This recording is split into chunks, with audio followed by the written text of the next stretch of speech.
I'd like now to introduce two men who I have come to know very well over the last 3 years, something I don't think any of us could have imagined when we first met on the campus of the University of Notre Dame in 2011. I knew they were economists whose work had appeared in numerous prestigious journals and whose research was regularly cited in both the academy and in the popular press. But what I learned upon meeting them was that they had a great passion for using their talents of conducting data-driven economic research and evaluation to serve the common good. You may remember back in 2012, if you attended the annual gathering in St. Louis, that we announced this ambitious partnership, joining our strength as a network of on-the-ground service providers walking alongside those struggling to make ends meet with their background in data analysis and peer-reviewed research.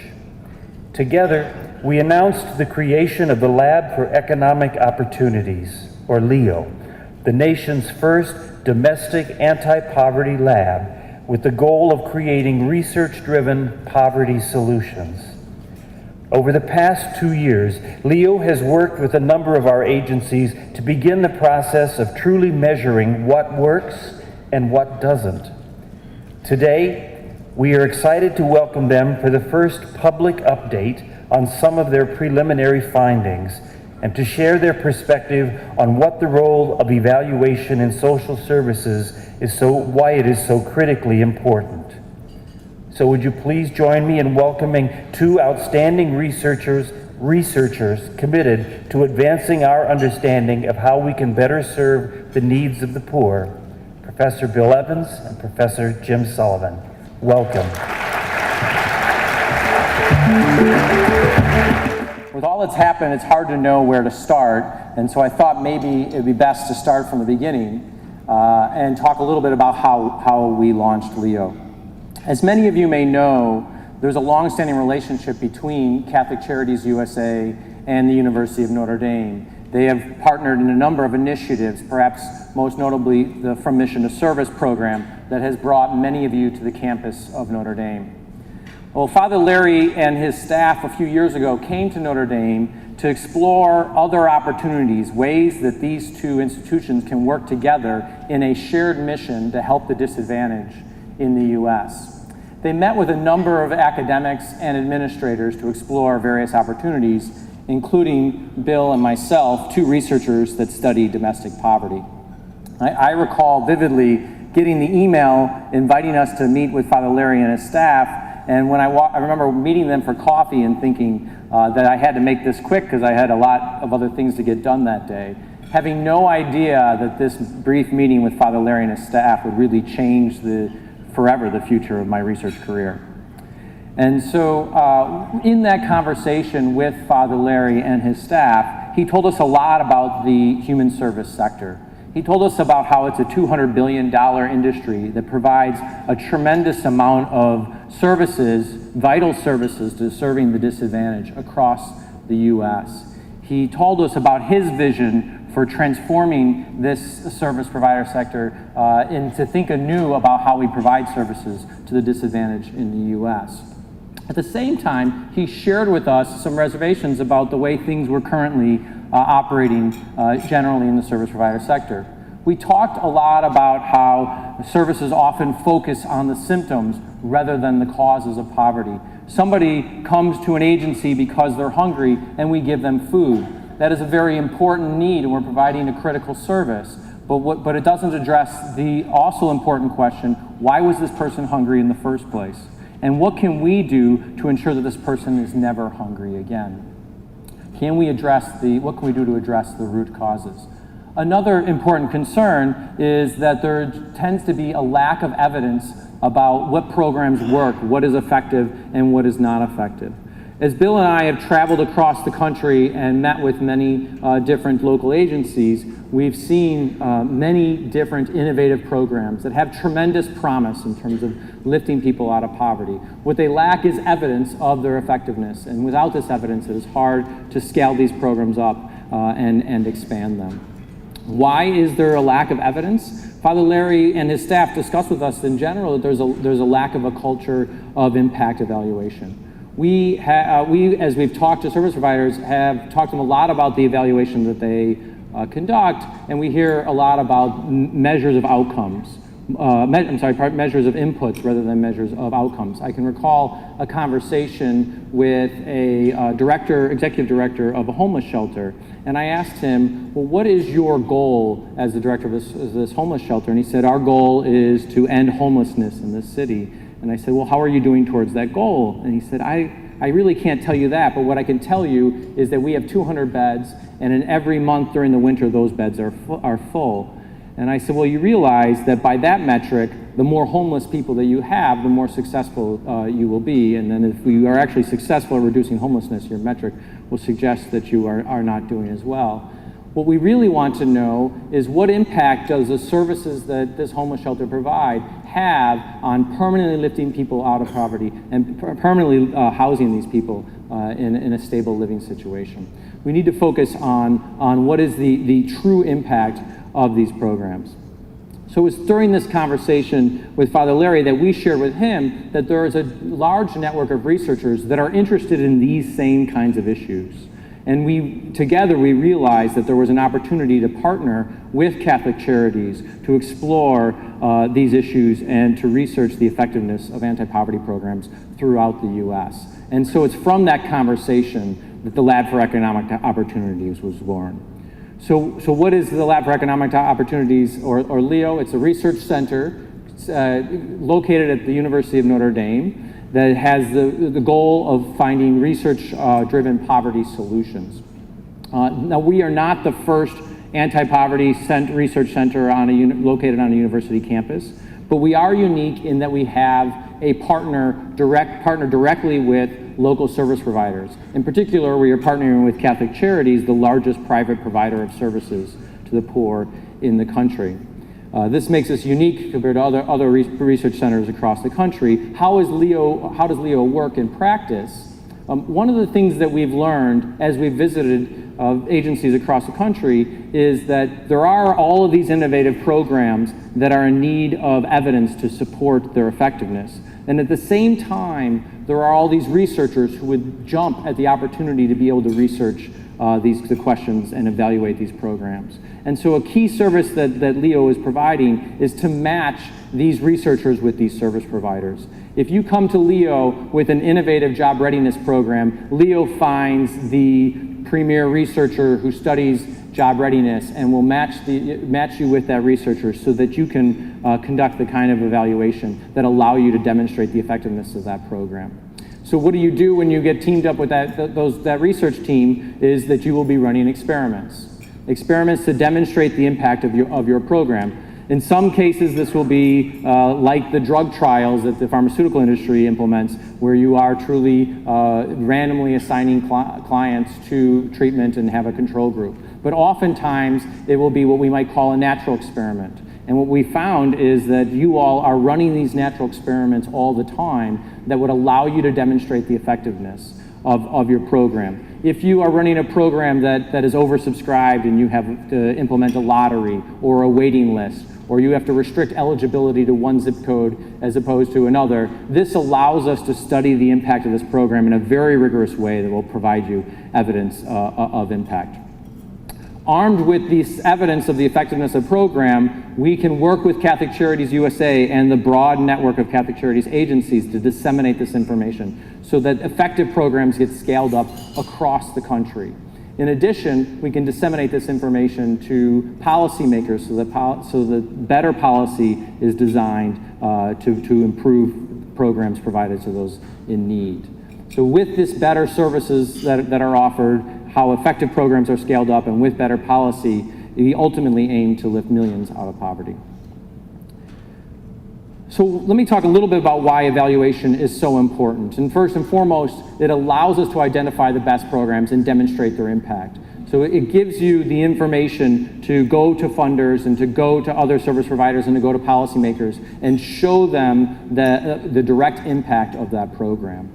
But I want to emphasize that it isn't always and almost always is never a yes or no answer to the evaluation question. What I mean there is we typically don't tell you that this program works and this program doesn't work. What we tell you is, or what we find from the research, is that there are some features of programs that are shown to be effective and other features that are not. You might have an intervention that entails case management services and financial assistance. And it might be that one feature of the program, say case management, is quite effective, but the financial assistance is not really getting any bang for your buck. The research can show us which components of an intervention are effective and which are not, and allow you to improve your programs so that they are most effective at achieving its end goal. Related to that, so as a researcher, I could tell you a lot about the importance of research, but I think that it's probably more important for you all to hear it from one of your own. So we've asked Kathy Donahue from Catholic Charities Chicago, who is Senior Vice President for Program Development and Evaluation, to tell you a little bit about her experience working with Leo and the importance of evaluation.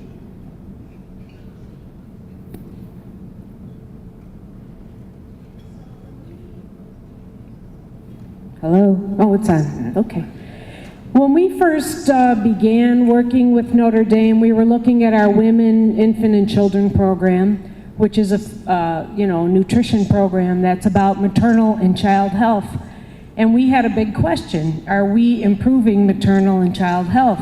Well, we had half the data, and the state had the other half of the data. And we were very rich in data, but very poor in time to look at the data.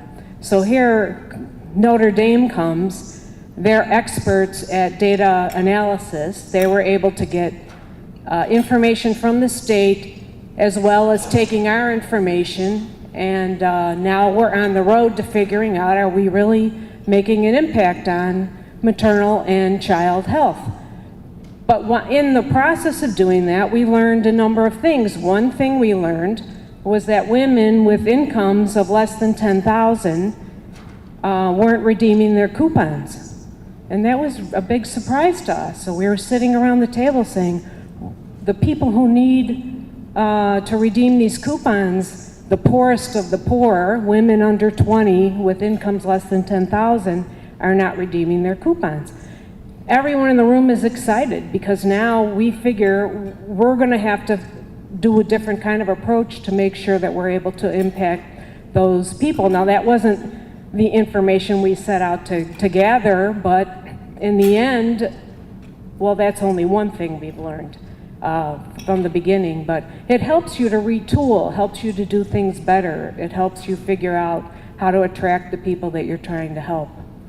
And then the second thing I discovered is in my discussions as I'm going around and talking with funders about what we're trying to do, when they hear that we're working with Notre Dame, they perk up. They're very interested. It's a very well-respected university doing research, and we're asking the right questions. They want to be part of that.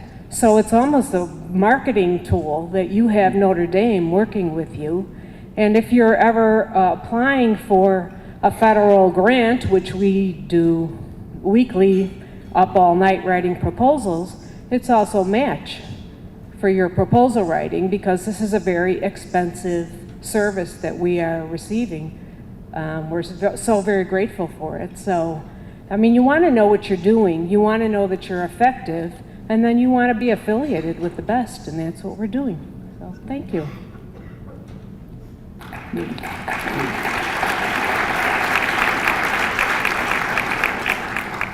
Thanks, Kathy. Appreciate it. And so, very closely related to what Kathy was saying is that from a practical perspective, rigorous impact evaluation is increasingly required by funders.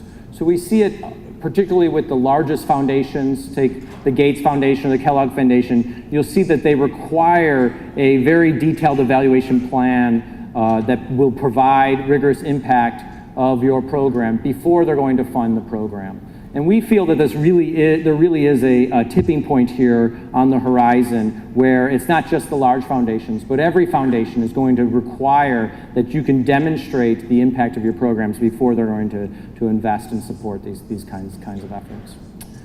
Finally, I also wanted to emphasize that research is important because it really can shape policy and ensure broad impact.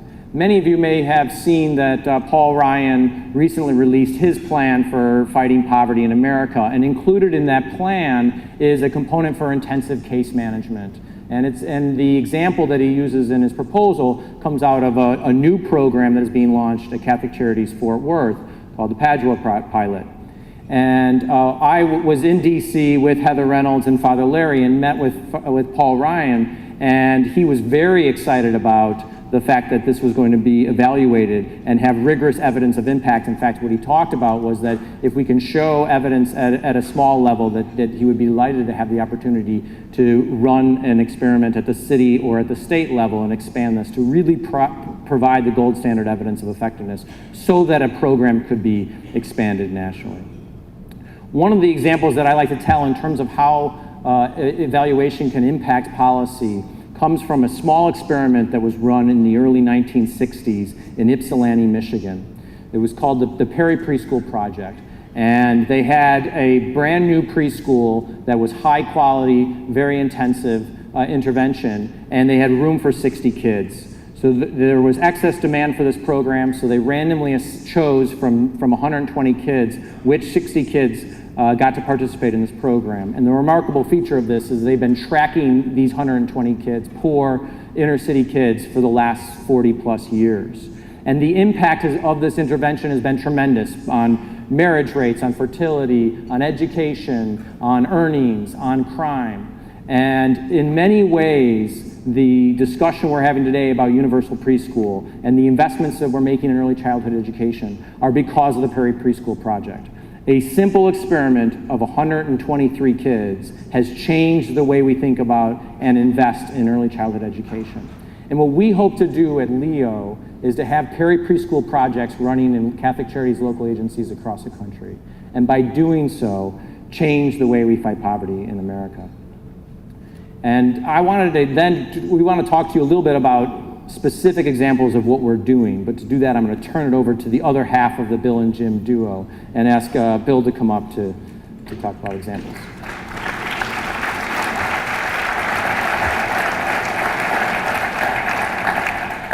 I'm Bill Evans, glad to be back in North Carolina. I spent 8 years here as an undergraduate and graduate student. Love the state, love the weather in the state. I am a little bit frightened by the size of the crowd. My 8 o'clock statistics class is not such high attendance.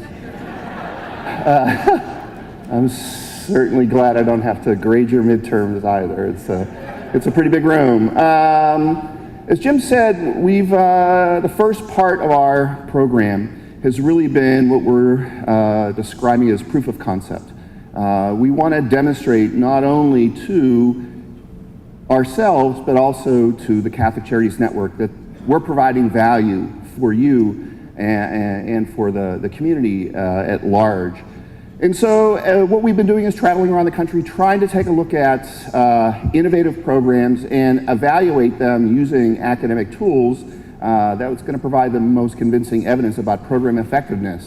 And right now we have a lot of projects that are on the ground or in development. Here's a partial list right here, anything from our community college program that Jim will be talking about later on today, and I'll have some few words about in just a minute. A very large preschool intervention that we're hoping to evaluate in August of 2015 in Santa Clara County. Summer Youth Employment Program in the city of New York. They have 30,000 summer jobs for low-income people, or for low-income teens. They get 140,000 applications, so how do they deal with this? Well, they have a lottery. Through Catholic Charities Brooklyn, Queens, we got introduced to the city who runs this program on a larger scale. And we've been able to receive from the New York City Police Department arrest records for young offenders. And so we're going to be able to take a look at whether Professor Henry Hill is right and idle brain is the devil's playground, and whether being involved in summer youth employment decreases criminal activity for juveniles. The Food and Nutrition Center for Chicago, a whole bunch of different programs up there. What's most exciting for us, however, is the people that we're working with. And this has really been a blessing for us to have as many different partners out there that are participating in our research. And part of our goal today, and we'll talk about this a little bit at the end, is how for other agencies to get involved in what we're trying to do. What I wanted to do was focus on one particular program because I think it illustrates sort of the way in which we can interact with the local agency. And that is a program called Stay the Course that we've are evaluating from Catholic Charities Fort Worth. Stay the Course is an innovative program that is based on a vocation program that Catholic Charities Fort Worth was already running. Community college is an incredibly valuable degree, and the private returns for individuals that get a community college degree are incredibly high. The problem is that community college persistence rates are amazingly low. So only 30% of kids that start a community college program get a degree by 6 years, 70% dropout rate. If you take a look at the literature, the reason why kids drop out in most cases has nothing to do with the school and everything to do with their life. Their life interferes with their education. They lose their job, their mother gets sick, they lose a babysitter, their car breaks down. They need some assistance in just dealing with the difficulties of life. So in Tarrant County College in Fort Worth, what we've done is taken a bunch of low-income eligible students. We've randomly assigned them to a treatment group that has case management and some financial assistance. So when your car breaks down, we can help you. When you need some glasses, we can help you. When you need to turn the water back on because you missed a utility payment, we can help you. And so Stay the Course is nice because, and from an evaluative standpoint, it ends up to be relatively cheap because all we have to do is follow you in the university's administrative records. We know how many classes you're taking, we know whether you graduate, we know how well you're doing in your school. From a management standpoint, the school has a lot of ability to help kids on the academic side. It does not have the expertise that Catholic Charities Fort Worth does in terms of helping kids meet the needs of their day-to-day life.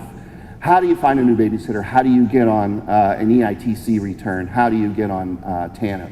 Things like that. The encouraging results seem to be that we're helping out some kids and we're able to keep them into school. They're getting more credits. They're staying on track for having a degree. And our goal is to hopefully expand this to other areas and other community colleges and have other Catholic charities involved.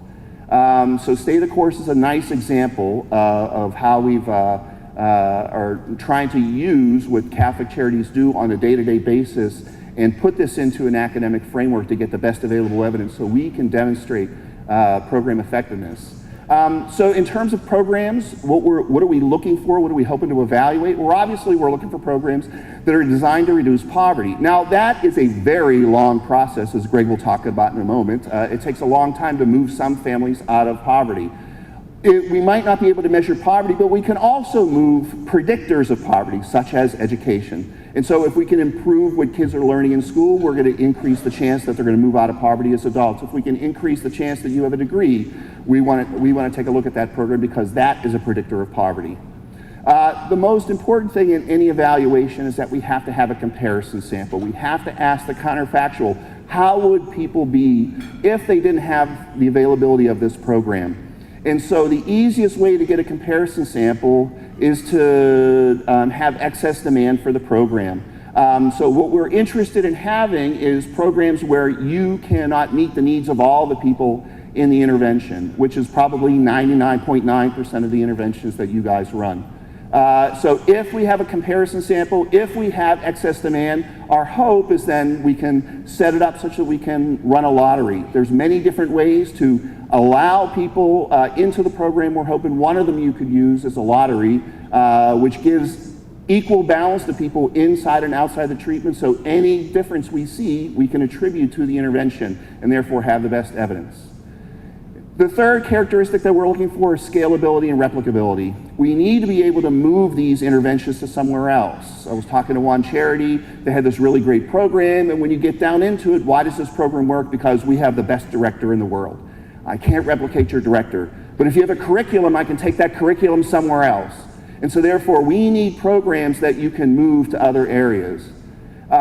We have to have enough participants in this program in order for us to have a large enough sample size. And so if you have 5 or 10 people that you're working with, it's going to be awfully difficult to get convincing evidence. If you have a couple hundred, hey, now we're in the right situation. We also have to have availability of some data. And the biggest problem here is following the comparison sample. The people that you are treating, the people that you are dealing with, we know a lot about them.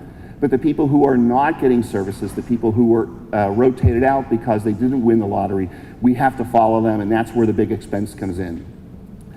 We have to be able to generate some resources in order to follow these people. Tracking people, especially in a survey situation, takes some time, takes some money. So therefore, we're going to have to raise resources with you in order to make this work. And so we want to work with the local agencies to try to fund resources to innovate, to generate the programs and to do the evaluation. We think as a team it's going to be easier than us sort of working on this separately. The last thing we need, and we're hoping for, is to generate the evaluation to be part of the design of the program. It is so much easier for us to work with you at the start and to put an evaluation in place than it is to, after the fact, say, did this program work or not?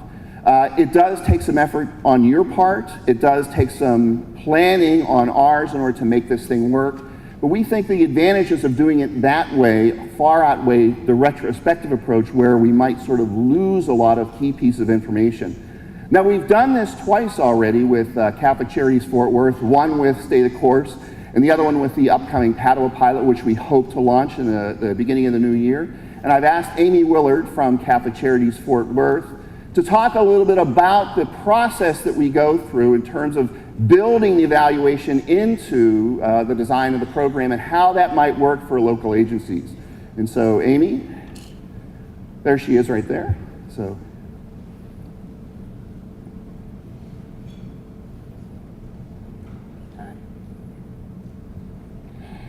Hello. We want to end poverty, and we know that in order to do that, we have to measure and focus our efforts on things that actually have an impact in our client's life. Like many of you, we understand the importance of program evaluation allowing us to do that. And like you, we've progressed in our agency from just counting the number of people served to actually tracking outcomes, to be able to understand what the client's situation looked like when they began working in our program and when they were finished, when they left. But through our work with Leo, we found out that that's only part of the story. Tracking outcomes allows us to understand the picture of what the client looked like before and after, but it doesn't help us answer the question of what would have happened if the client had not received service from us, or what would have happened if the client had received a different service. We found, however, that by bringing a research team in early, we're able to design our evaluation in a way that we can actually answer those questions, because we can utilize some of the tools that they've been talking about, like the random selection and having a control group that we can compare against. And that is powerful information to have. That allows us to really gauge which aspects of our program are making the difference. So instead of just looking at overall the program is successful or not, we can really dial in and say this aspect of the program works, this aspect of the program isn't giving us as much bang for our buck. Then we can take that information and really fine-tune our programs and align our resources in a way that makes the most benefit for our clients. But not only that, it also allows us to create the bigger picture to tell the story to our community, to the funders, and to the people who make public policy decisions. We have found that, like Chicago mentioned, I cannot overstate the amount of excitement and interest and engagement that we hear from funders and other people when we can share with them that our program is receiving external evaluation through rigorous research with the University of Notre Dame. And not only that, it really adds legitimacy to the outcomes that we're reporting, and it adds credibility to the work that we're doing. We honestly believe that a key piece of being able to do that is bringing the research team in at the beginning when we're designing our program evaluations, because they are able to walk us through how to fine-tune that research and evaluation in a way that is answering specific questions about not just outcomes, but the true impact of the program. At Catholic Charities, we love working with the Leo team. And in Fort Worth, we just want to dream big for our clients. We want to be able to ask, what if? And by bringing the research team in early, they can help us design studies that allow us to answer those questions of what if. And I know that across the nation, you guys have innovative, amazing work that you're doing as well, and I would highly recommend that you bring the team in early, allow them to work through the planning process, and learn how they can also help you measure the true impact of your programs. Thanks, Amy, that's great. That's it.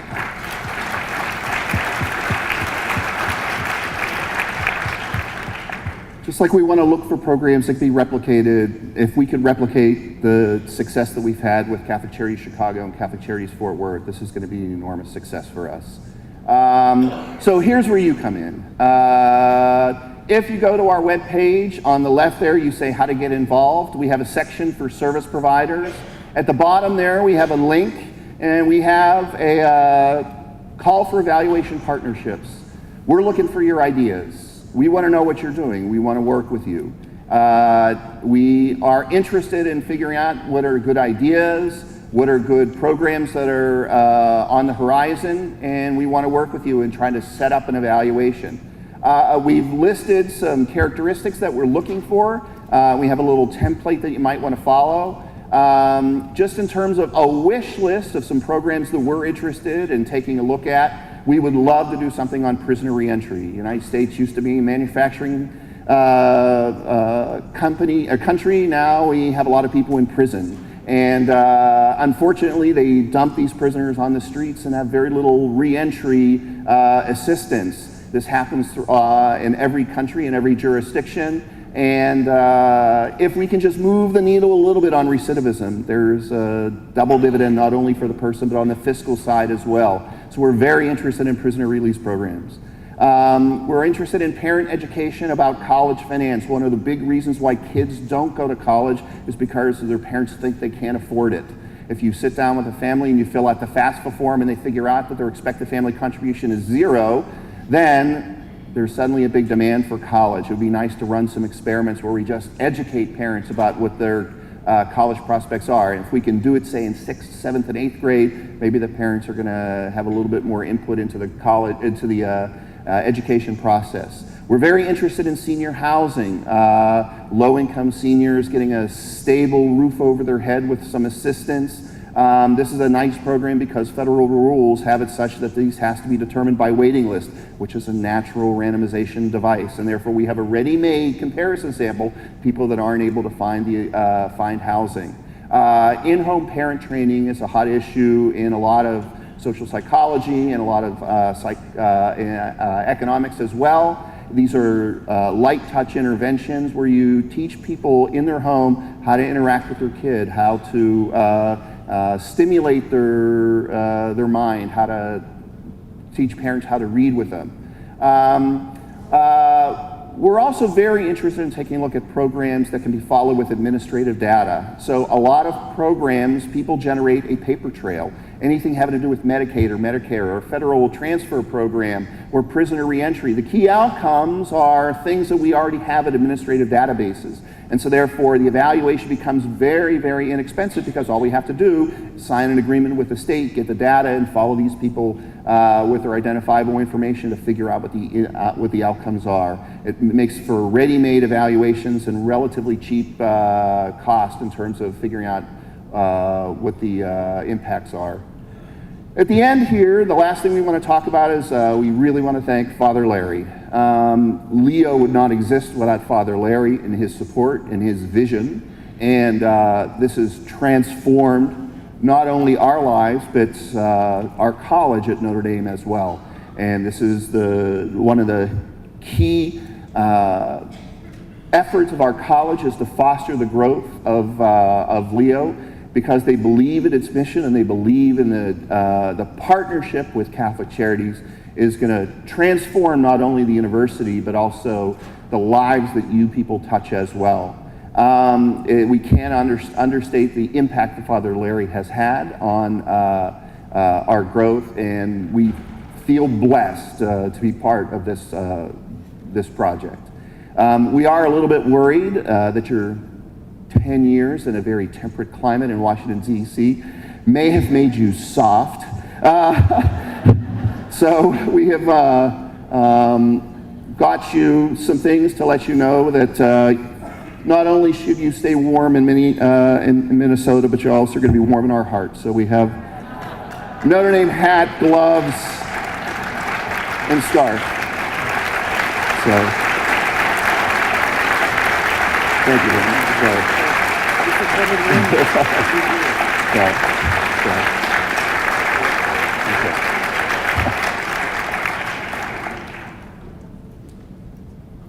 So we're a little bit low on time, but if there's any questions out there, we'd love to hear from you. And we're going to be around the next day or two. Jim's got to go teach tomorrow, but I'll be around till tomorrow morning.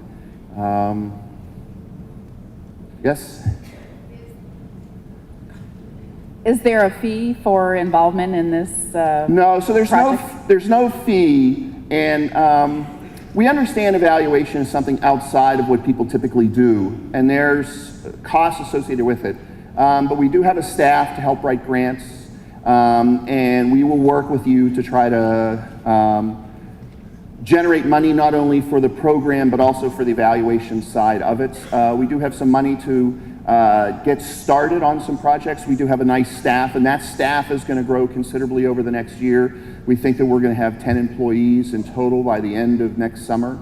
And so what we want to do is work with you in terms of getting the resources necessary to do the evaluations, because you don't want to use your money to do the evaluation. That's not your goal. Your goal is to provide services. We're hoping to come in and use the partnership between the evaluators and the service providers to make the project more attractive to funders. And we think that that's actually going to enhance not only your ability to raise money, but our ability to do the evaluation as well. One right next to you there. So, Would local program staff also handle the tracking of the comparison group? yeah, so that's key. And in all evaluations, the way in which you treat the comparison group and the treatment group in the data side has to be identical, or you're not going to get very convincing evidence. And so the big expense in all this is tracking the comparison group, because those people are lost. They come in, they're not in the program. We have to collect information so we can hope to find them in the future, but that's where the real cost actually comes in. So I don't know if you can, is my mic? Okay.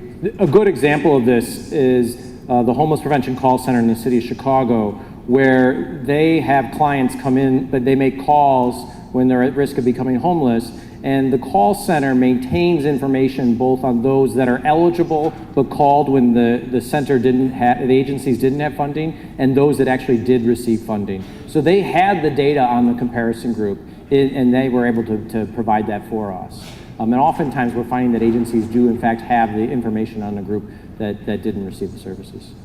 Sister? I have a question of, for example, with the community college study. Yep. So somebody who's in the comparison group sees that somebody got some help with their finances to pay their bill, and they want to go ask Catholic Charities to help them too. What happens there? Yeah, so they can go ask Catholic Charities, but they can't ask the workers that are part of the Stay the Course program. And so if they want to go through the normal process to go to Catholic Charities and help with their utilities or help with their rent, that's fine, because that's available to everybody. It's just that the social workers who are part of Stay the Course, they're there to help the people that are part of the experiment. And it's tough on the social workers because people come in with need, but they're not part of the program, so they can't help them. They can provide them with information about where to go, but it's not going to be their job to help them. And we understand that that's really, really tough on the social workers. Yeah. That they, because they're there to help. But it's, just from the experimental integrity, what they have to do is provide the information about where to go. They can't do it themselves. That's helpful. By the Yeah. way, Bill's from Pittsburgh too. Yes. Hey, you bring up a very important point that we should make clear, which is that in none of our evaluations will there ever be a case where a client is deprived of services in order for us to do the evaluation. The way we construct comparison groups is due to excess demand. You're not allowed to serve, or you can't possibly serve everybody, and so that you have to make a decision on who you serve and who you don't. Even amongst those that are the most in need, you might not have enough resources to serve everybody, and so it's only in that case where you can't serve everybody that we have this comparison group. So in Santa Clara County, they're opening up a really, really high quality preschool program in a very poor neighborhood as part of the Franklin and McKinley Children's Initiative.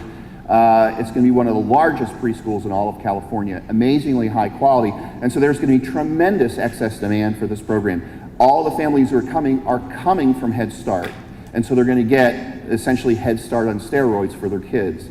Now, because there's going to be so many applications for the program, the Educare site has decided that they're going to run a lottery in order to assign kids into it. And so as a result, we're going to have a direct comparison. Does really, really high quality preschool do better than simply Head Start for low income families? And so it's only because of the excess demand we're able to do this. If there's 300 seats and we have 300 kids, we have no comparison group.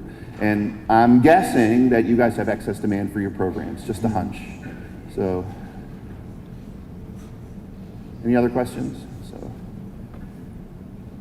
all right, well, thanks a bunch. We appreciate the time and we hope to hear from you.